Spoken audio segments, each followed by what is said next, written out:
जय हिंद दोस्तों, आज के क्लास में हम लेकर आए हैं एलसीएम और एचसीएफ का दूसरा पार्ट।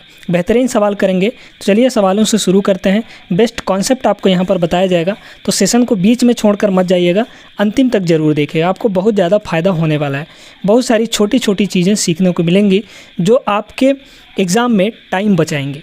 तो यहाँ पर पहला सवाल देखिएगा, दो संख्याओं का गुणनफल 324 है और उनका महत्तम समावर्त यानी एचसीएफ 3 दे रखा है, तो लघुत्तम समावर्त एलसीएम निकालने के लिए बोला गया है। ध्यान रखिएगा दोस्तों, कॉन्सेप्ट क्या है यहाँ पर कि अगर आपके पास दो संख्याएं कोई दी गई हैं, यानी ए और बी हम मान लेते हैं कि आपके पास दो संख्याएं हैं, ठीक है। ये जो कॉन्सेप्ट है ये सिर्फ और सिर्फ दो ही संख्याओं के लिए लागू होता है यहाँ पर, ठीक है। अब इन दोनों का जो एलसीएम और एचसीएफ है, अगर हम इन दोनों का एलसीएम देखें और एचसीएफ देखें यानी कि महत्तम समावर्त देखें, इनका जो मल्टीप्लाई है दोस्तों वो किसके बराबर होता है, इन दोनों संख्याओं के गुणा के बराबर हो जाता है, यानी a इंटू बी के बराबर। पहले पार्ट में हमने आपको बेसिक से समझा रखा है कैसे एलसीएम और एचसीएफ ट्रिक से निकाला जाता है, वो आप पहला वीडियो देखकर जान जाएंगे। पहला वीडियो ज़रूर देखिएगा, प्लेलिस्ट का लिंक आपको डिस्क्रिप्शन में मिल जाएगा, जाके ज़रूर चेकआउट कीजिएगा, ठीक है। देखिए, अब आपको बोला क्या है कि लसा निकालिए यानी एलसीएम निकालिए। आपको एचसीएफ कितना दे रखा है, तो आपको एचसीएफ दे रखा है यहाँ पर दोस्तों 3 दे रखा है, तो एचसीएफ के स्थान पर कितना हो जाएगा, 3 हो जाएगा, इक्वल टू यहाँ पर इंटू में ये एलसीएम तो रहेगा ही रहेगा, है ना, एलसीएम, ठीक है। ए इंटू बी आपको डायरेक्टली यहाँ पर दे रखा है कि दोनों संख्याओं का गुणनफल यानी ए इंटू बी का मान पहले ही दे रखा है। कितना दे रखा है, 324 दे रखा है। बस आपको इसको काटना है, 3 से ये कट जाएगा, 3 एक कम 3 और 3 अट्ठे 24 यानी 08 यानी 108। तो यहाँ से एलसीएम कितना आ गया साथियों, 108 आ गया, मतलब ऑप्शन नंबर ए आपका करेक्ट हो जाएगा, ठीक है। कैसे करना है, ये बहुत ही ज़्यादा इंपॉर्टेंट कॉन्सेप्ट है, इसको याद रखिएगा। एलसीएम एंड एचसीएफ के अंदर बहुत ज़्यादा इस पर सवाल पूछे जाते हैं। आई होप कि आपको समझ में आ गया होगा। बढ़े हम लोग आगे, अगले सवाल पर चलते हैं। अगला सवाल हमारा ये रहा, यदि दो संख्याओं 48 और 176 का लसा 4 इंटू एम दिया है, तो यहाँ पर एम का मान बताना है। आपके पास दो संख्याएँ कौन कौन सी हैं साथियों, एक तो 48 है और एक है आपका 176, ठीक है। अब देखिए इनका एलसीएम निकालना है, तो एलसीएम कैसे आप कम समय में निकाल पाते हैं ये आप पे डिपेंड करता है। सीख लीजिए कैसे करना है। सबसे पहले तो देखिए इन दोनों में कौन सा संख्या कॉमन है ना, मैक्सिमम कॉमन नंबर निकालने का यहाँ पर कोशिश करिए। हम देखें यहाँ पर तो 16 इसमें भी है, 16 3 48 और 16 इसमें भी है, मतलब ये भी 16 से कट जाएगा। तो 16 जो है दोनों में कॉमन है साथियों, है ना। आप चाहें तो छोटी छोटी संख्या करके भी कॉमन निकाल सकते हैं, जैसे दोनों में 4 भी है तो 4 भी आप कॉमन निकाल सकते हैं, ठीक है। 16 है, मैक्सिमम नंबर हमेशा निकालने की कोशिश करिए। तो अगर हम यहाँ से 16 कॉमन ले लें दोनों में से, है ना, ये एलसीएम निकालने का हम तरीका बता रहे हैं, ठीक है। तो 16 जब इसमें से कॉमन लेंगे तो 16 3 48, यहाँ पे 3 बचेगा और 16 से इसको काट दीजिए, 16 एक कम 16 बचा 1, तो 16 हो गया, 16 एक कम 16 यानी 11 बार में ये कट जाएगा, ठीक है। तो यहाँ से दोनों में से 16 हमने कॉमन ले लिया। अब क्या करना है, देखिए अब यहाँ पर 3 और 11 में तो कुछ भी कॉमन नहीं है, मतलब यहाँ पर ये 16 तो रहेगा ही रहेगा, और यहाँ पर इन दोनों का जो एलसीएम है 3 और 11 का, इन दोनों का सीधे सीधे गुणा कर दीजिए। अब यहाँ पर यही चीज़ आपको कितना दे रखा कह रहा है भाई, देखिए 48 और 176 का एलसीएम तो आ गया, 16 गुणे 33, इसको मल्टीप्लाई करेंगे तो एलसीएम आ जाएगा। और यही एलसीएम आपको दे रखा है 4 इंटू एम के बराबर, यानी 4 गुणा एम के बराबर, ठीक है। यहाँ से m का वैल्यू आप इजीली निकाल सकते हैं। 4 से इसको काटिए, 4 बार में कट जाएगा, और 33 गुणा 4 करेंगे तो कितना हो जाएगा, 4 3 12 के 2 हासिल 1, 4 3 12 1 13 यानी 132 दोस्तों। यहाँ पर m का वैल्यू हो जाएगा आपका option number D is the right answer. Clear हो गई बात कैसे करना है, उम्मीद करते हैं कि समझ में अच्छे तरीके से आ गया होगा। बढ़ते हैं आगे अगले सवाल पर। अब ये सवाल देखिए, इस सवाल का उत्तर दोस्तों आप लोग पहले तो 10 सेकंड सोचिए कि क्या हो सकता है ना। कह रहा है अभाज्य संख्याओं ए बी और सी के समूह का एलसीएम क्या होगा, ये आपको बताना है। पहली बात तो ये कि यहाँ पर हमेशा याद रखिए, जो कुछ भी आपको प्रश्न में दिया रहता है उसको ढंग से पढ़ने का प्रयास करिए। अभाज्य संख्याएँ दी गई हैं, है ना, अभाज्य संख्याएँ। तो अभाज्य संख्याएँ अगर हम जैसे मान लीजिए एग्जाम्पल के तौर पर लेकर समझाने का प्रयास करें, तो हमारे पास एक संख्या है 3 और एक संख्या है 2, अभाज्य संख्या ले रहे हैं, ठीक है, 2 है और एक संख्या है 7 दोस्तों। ये तीनों अभाज्य संख्या है कि नहीं है ना। 2 भी हमारा अभाज्य संख्या होता है, ऐसा मत कहिए कि 2 अभाज्य संख्या नहीं है, 2 अभाज्य संख्या ही होता है। तो 3 अभाज्य संख्याएं हैं हमारे पास। अब इन तीनों में क्या कुछ कॉमन है? कितने भी अभाज्य संख्याएं ले लें हम, उनमें कुछ भी कॉमन नहीं होता है सिवाय एक के। एक के तो हर संख्या में कॉमन होता है, एक जो है हर संख्या में कॉमन होगा ही होगा, लेकिन एक के अलावा क्या कुछ और भी इनमें कॉमन है? बिल्कुल भी नहीं है। तो जब इनमें कुछ भी कॉमन नहीं है तो इन तीनों का जो एलसीएम है, चाहे हम कितनी भी संख्या ले लें, 3 ले लें, 4 ले लें, 5 ले लें, इन तीनों का एलसीएम कितना आ जाएगा दोस्तों? डायरेक्टली इनका मल्टीप्लाई आ जाता है। जब भी कोई अभाज्य संख्या लेते हैं तो उन तीनों का गुणनफल ही उनका एलसीएम हो जाता है। तो एलसीएम कितना हो जाएगा? 3 × 2 यानी 6 और 6 × 7 42।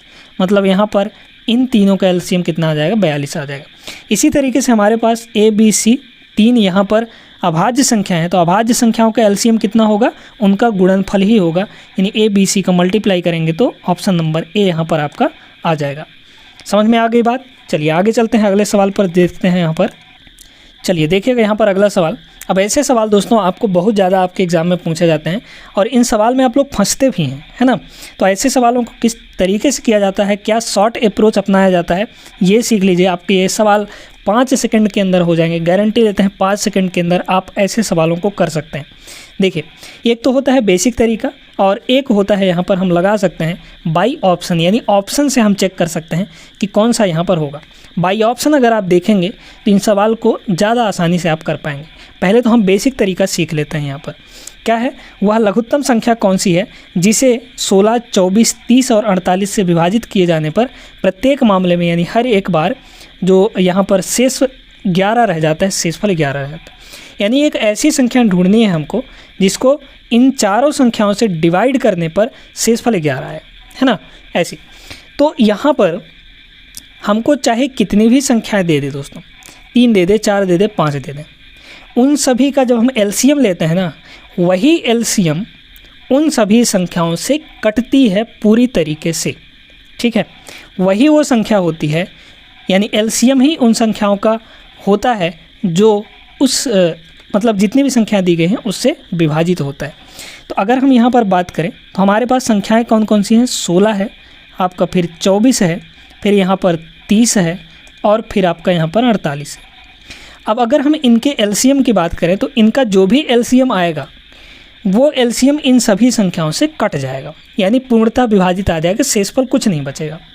तो अगर हम इन सभी का एलसीएम निकाल के इसमें 11 जोड़ दें, है ना, क्योंकि एलसीएम तो पूरी तरीके से कट जाएगा, लेकिन उस एलसीएम में अगर हम 11 एक्स्ट्रा ले लें तो हर बार जब हम उस संख्या को इससे डिवाइड करेंगे सभी संख्या से तो शेषफल हमारा 11 बच जाएगा, क्योंकि हमने 11 एक्स्ट्रा उसमें ऐड कर दिया है। तो सबसे पहला हमारा काम क्या है? इन सभी का एलसीएम निकालना।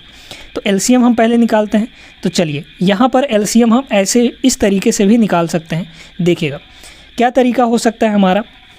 पहले तो ये देखिए कि आप यहाँ पर पाएंगे 24 और 48, 24 दूना 48 होता है, यानी ये जो 48 है ये 24 से पूरी तरीके से कट जाता है, मतलब 24 और 48 का जो एलसीएम है दोस्तों वो 48 ही आ जाएगा, ठीक है।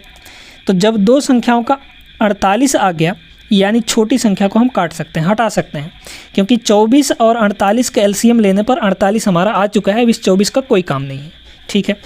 इसी तरीके से अगर 16 और 48 का देखा जाए तो 16 3 48 होता है, यानी 48 16 से कट जाएगा, तो 16 को भी आप हटा सकते हैं, क्योंकि 16 और 48 का एलसीएम कितना आ गया? 48 आ गया। 48 को आप रखे रहिए। अब आपका मेन काम क्या बचा यहाँ पर? 30 और 48 का एलसीएम लेना।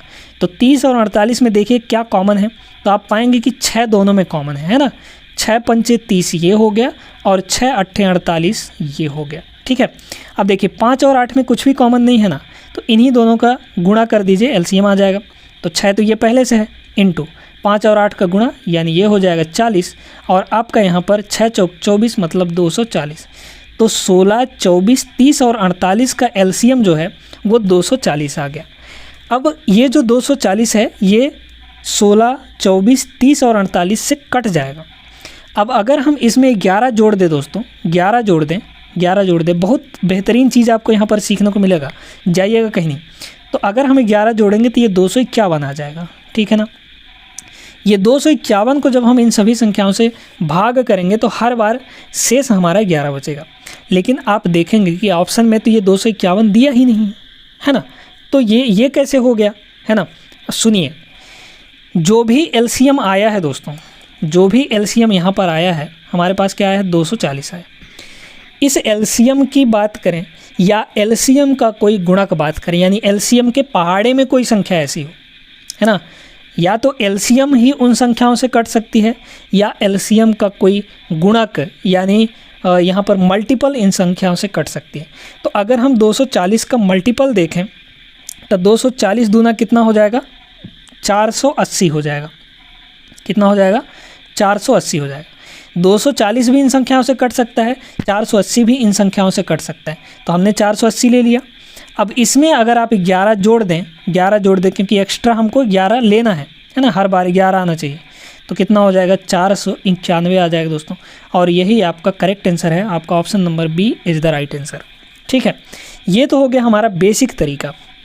अब आपको अगर डिविजिबिलिटी रूल पता है, डिविजिबिलिटी रूल का मतलब क्या हुआ कि विभाज्यता के नियम पता है कि जैसे 4 से कौन सी संख्या डिवाइड होगी, 3 से कौन सी संख्या विभाजित होगी, 9 से कौन सी संख्या विभाजित होगी, सारी चीज़ें अगर आपको पता है तो इतना ताम झाम करने की ज़रूरत है ही नहीं आपको। ठीक है, डायरेक्टली आप ऑप्शन से भी बना सकते हैं इसको। देखिएगा कैसे बनाएंगे। अब ऑप्शन से यहाँ पर कैसे बनाएंगे देखिएगा, ध्यान से सुनिएगा। देखिए दोस्तों, यहाँ पर ना क्या कह रहा है कि 11 शेष बच जाता है, मतलब जितने भी ऑप्शन दिए हैं इनमें 11 एक्स्ट्रा जोड़ के रखा है वो। ठीक है, तो अगर हम इसमें से 11 घटाएं, जैसे ही इन चारों ऑप्शंस में अगर हम 11 हटा देंगे तो कोई ना कोई ऑप्शन वो ऐसा होगा जो 16, 24, 30 और 48 सब से कट जाएगा, क्योंकि 11 हमारा एक्स्ट्रा इन सभी में ऐड करके दे रखा है। ठीक है ना, तो सबसे पहले हम ऑप्शन में से 11 को एलिमिनेट कर देते हैं, 11 कम कर देते हैं। ठीक है, तो यहाँ से अगर 11 कम करें तो 465 में से 11 अगर हम घटा दें तो कितना आ जाएगा, ये आपका 400 और 5 और 4 454 आ जाएगा। ठीक है, यहाँ से अगर 11 हम हटाएंगे तो 480 आ जाएगा। इसमें से अगर हम 11 हटाएंगे तो कितना हो जाएगा 488 आ जाएगा। यहाँ से अगर हम 11 हटाएंगे तो कितना हो जाएगा 4, 8 और 4 484 आ जाएगा। अब देखिए दोस्तों, चारों में से हमने 11 हटा लिया क्योंकि 11 शेष बच रहा था। अब देखिए यहाँ पर 16 है, 24 है, 30 है और 48 है। इन सभी संख्याओं से ऐसी कौन सी संख्या है जो कट जाएगी, है ना, ये सोचने वाली बात है। अब आप अगर डिविजिबिलिटी रूल जानते हैं तो आप क्या करेंगे, सीधे यहाँ पर 30 को पकड़ेंगे। 30 के अंतिम में दोस्तों यहाँ पर 0 है, तो 30 से वही संख्या कटेगी जिसके अंतिम में 0 होगा। ठीक है भाई, ये चारों संख्या जो ऑप्शन करेक्ट होगा वो इन सभी से कट जाएगा, मतलब 30 से भी कटेगा, तो 30 से वही संख्या कटेगी जिसके अंतिम में 0 होगा। ठीक है भाई, जिसके अंतिम में 0 होता है वो उसी संख्या को काट सकता है जिसके लास्ट में 0 होगा, अन्यथा वो किसी को नहीं काट सकता। तो 30 जो है ऐसी संख्या को काटेगा जिसके अंतिम में 0 हो। इसके अंतिम में 0 नहीं है तो ये ऑप्शन आपका हो नहीं सकता। इसके अंतिम में 0 नहीं है, ये भी नहीं होगा। इसके अंतिम में 0 नहीं है, ये भी नहीं होगा। बचा क्या, एक ही ऑप्शन बचा है, बी ऑप्शन बचा है, यानी ये आपका करेक्ट हो जाएगा। है कितना मज़ेदार तरीका ना, बहुत आसान है दोस्तों। अगर आप चीज़ों को समझते हैं, मैथ्स एक जादुई दुनिया है ना, बहुत सारे तरीक़ों से एक सवाल का उत्तर लाया जा सकता है। ठीक है, चलिए, तो उम्मीद करते हैं कि क्लियर हो गया होगा। ऐसे बहुत सारे सवाल हम आगे करने वाले हैं, तो जाइएगा कहीं नहीं, हर एक सवाल बेहतरीन तरीके से आपको समझाया जाएगा। आगे चलते हैं, अगला सवाल यहाँ पर देखा जाए। चलिए, तो यहाँ पर वैसा ही सवाल एक और है। अब चाहे तो वीडियो रोक कर इसको एक बार बनाने का प्रयास कर सकते हैं। बेसिक तरीका क्या है यहाँ पर, बेसिक तरीका ये है कि पहले आपको 8, 12 और 16 का एलसीएम लेना पड़ेगा, फिर उसका मल्टीपल ढूंढिए जो कि इन सभी संख्याओं के आसपास हो। दूसरा तरीका क्या है, बाई ऑप्शन। देखिए क्या है, यहाँ पर 2 शेष रह जा रहा है ना, सभी में से 2 को हटा दीजिए, मतलब 2 निकाल दीजिए, 2 कम कर दीजिए। यहाँ से अगर हम 2 कम करेंगे तो कितना आ जाएगा, ये आपका आ जाएगा 9, 9, 8, 2, है ना। 2 इसमें से कम कर दिए, 84 था तो 82 हो गया। यहाँ से 2 कम करेंगे दोस्तों तो ये कितना आ जाएगा, 9, 9, 8, 3 आ जाएगा। यहाँ से 2 कम करेंगे तो 9, 9 और 8, 4 आ जाएगा। ठीक है, यहाँ से 2 कम करेंगे तो कितना आ जाएगा, 9, 9 और 8, 5 आ जाएगा। ठीक है, 85 आ जाएगा। चलिए, अब हमारा काम क्या है, यहाँ पर 8, 12 और 16 इन तीनों से कटना चाहिए। तो आप क्या करेंगे, देखिए 8 का रूल क्या होता है कि अंतिम का 3 अंक कटना चाहिए। तो अंतिम का 3 अंक हम यहाँ पर काटेंगे तो हमको टाइम लग जाएगा। 16 का रूल क्या कहता है कि अंतिम का 4 अंक कटना चाहिए, तो 4 अंक का मतलब क्या है, सभी को डिवाइड करना पड़ेगा। लेकिन अगर आप 12 को देखेंगे तो 12 का रूल क्या कहता है, 12 का डिविजिबिलिटी रूल कि भाई इसको हम क्या लिख सकते हैं, 4 गुणे 3 लिख सकते हैं, है ना। तो जो संख्या 4 से भी कटे और जो संख्या 3 से भी कटे वही हमारा 12 से कटेगा, है ना। इन चारों में से एक ना एक संख्या होगी जो 8, 12 और 16 तीनों से कटेगी, मतलब कि 12 से भी कटेगा और 12 से कटेगा वही जो 4 और 3 से कटेगा। तो पहले हम लोग देखते हैं कि 3 से कौन कौन सी संख्याएं कटने वाली हैं, इससे हमको आइडिया लग जाएगा। देखिएगा 3 का रूल क्या होता है दोस्तों कि सभी अंकों का योग 3 से कटना चाहिए, है ना। यहाँ पर हम आपको डिविजिबिलिटी रूल भी समझा दे रहे हैं। अंकों का योग, ये 9 हो जा रहा है, इसको काट दीजिए, ये भी 9 हो गया, इसको काट दीजिए। 8 और 2 10, ये 10 हो गया ना, मतलब ये 3 से नहीं कटेगा। तो जब 3 से ही नहीं कटेगा तो 12 से बिल्कुल नहीं कटने वाला, ये ऑप्शन हमारा नहीं होगा। इसको देखिए 9 हो गया, 9 हो गया, 8 और 3 11, 11 जो है आपका 3 से नहीं कटता है। तो जब ये संख्या पूरी 3 से नहीं कटेगी तो ये 12 से भी नहीं कटेगी, ठीक है। इसी तरीके से देखिए 9 कट गया, 9 कट गया क्योंकि ये दोनों 3 से कट जाते हैं। 8 और 4 12, 12 जो है दोस्तों ये 3 से कट जाता है, 3 से कट जाता है, मतलब ये 12 से भी कट सकता है, ठीक है, कट सकता है। ये ऑप्शन आपका अभी पेंडिंग में है, ध्यान देते जाइएगा। चलिए आगे हम चेक करते हैं। 9 कट गया, 9 कट गया, जो 9 हो जा रहा है ना उसको काट दिए। 3 के रूल और 9 के रूल में यही कहता है कि जो संख्याएं 9 हो जा रही हैं उसको काट दीजिए आप, ठीक है, बाकी का जोड़ लीजिए। 8 और 5 13 हो जाएगा, 13 जो है 3 से नहीं कटता, मतलब ये 12 से भी नहीं कटेगा। बचा आपका एक ही ऑप्शन, यही आपका करेक्ट हो जाएगा, मतलब ये सी वाला था ना, तो सी आपका करेक्ट आंसर हो जाएगा। आप चाहें तो इसको चेक कर सकते हैं। बेसिक तरीका है, एकदम शानदार तरीका है, यही आप अपनाएंगे तो आपका ज़्यादा आसानी से हो जाएगा। बशर्ते आपको रूल्स पता होना चाहिए, डिविजिबिलिटी रूल आपको पता होना चाहिए दोस्तों, ठीक है।